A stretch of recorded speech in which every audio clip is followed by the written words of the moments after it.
அனைவருக்கும் விநாயகர் சதுர்த்தி நல்வாழ்த்துக்கள்.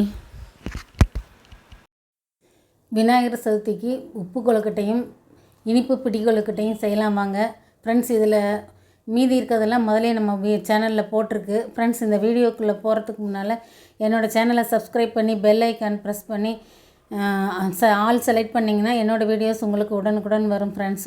உங்களுக்கு பிடிச்சிருந்தா உங்கள் ஃப்ரெண்ட்ஸுக்கு ஷேர் பண்ணுங்கள். இப்போது இனிப்பு கொழுக்கட்டை செய்யலாம். அதுக்கு ஒரு ஸ்பூன் எண்ணெய் வெறும் வானலியில் போட்டு பொரியிற வரைக்கும் வறுத்துக்கணும். வறுத்து எடுத்து வச்சுக்கலாம். ஒரு கப் மாவுக்கு ஒரு கப்பு வெல்லங்கிற கணக்கில் எடுத்து தண்ணி ஊற்றி கொஞ்சம் நனைகிற அளவுக்கு வச்சு கரைச்சிக்கலாம். கரைச்சிட்டு வடிகட்டணும். வெல்லத்தில் இருக்க தூசி இருக்கும், அதனால் நம்ம வடிகட்டி எடுத்துக்கலாம்.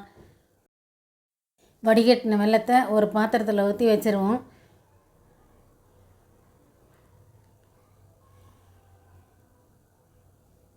இப்போ நம்ம இந்த இதுக்கு மேலே போட்டு சேர்த்து பிடிக்கிறதுக்கு தேங்காய் ஒரு கொஞ்சம் பல்லாக அரிஞ்சு வச்சுருக்கு. நெய் ஊற்றி கடாயில் ஒரு ஸ்பூன் ஊற்றி இந்த தேங்காயும் போட்டு கொஞ்சம் செவக்க வறுத்துக்கலாம். கொஞ்சம் கலர் சேஞ்ச் ஆனோடனே எடுத்துடலாம் ஃப்ரெண்ட்ஸ். இந்த கொழுக்கட்டைக்கு நம்ம போட்டிருக்க மாவு கழுவி காய வச்சு மிஷினில் கொடுத்து அரைச்சி எடுத்துகிட்டு வந்த மாவு.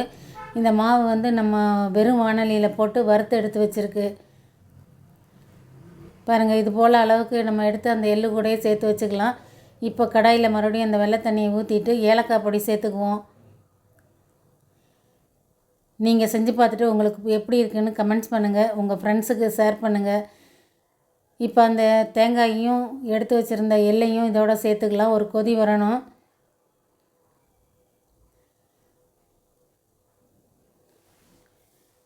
வெள்ளை தண்ணி கொதிக்கணும். இப்போ சுக்கு பொடி ஒரு ஸ்பூன் சேர்த்துக்குவோம்.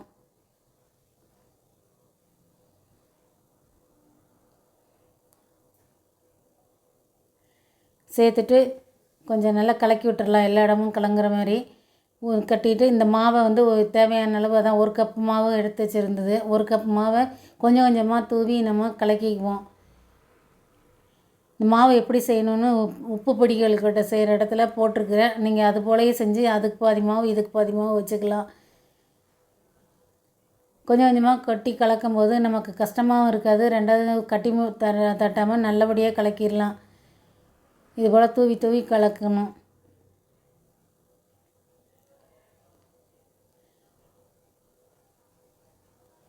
பாருங்கள், இது போல் நம்ம கலக்கி எடுத்துகிட்டு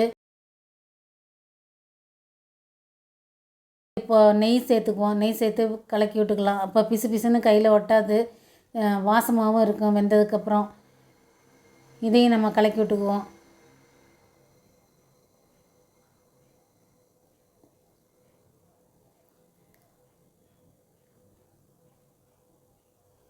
எல்லா இடமும் படுற மாரி நல்லா கலக்கிட்டோம்னா நம்ம கையில் பிசு பிசுன்னு ஒட்டாது. மாவு நம்ம பிடிச்சி வைக்கிறதுக்கு நல்லாயிருக்கும்.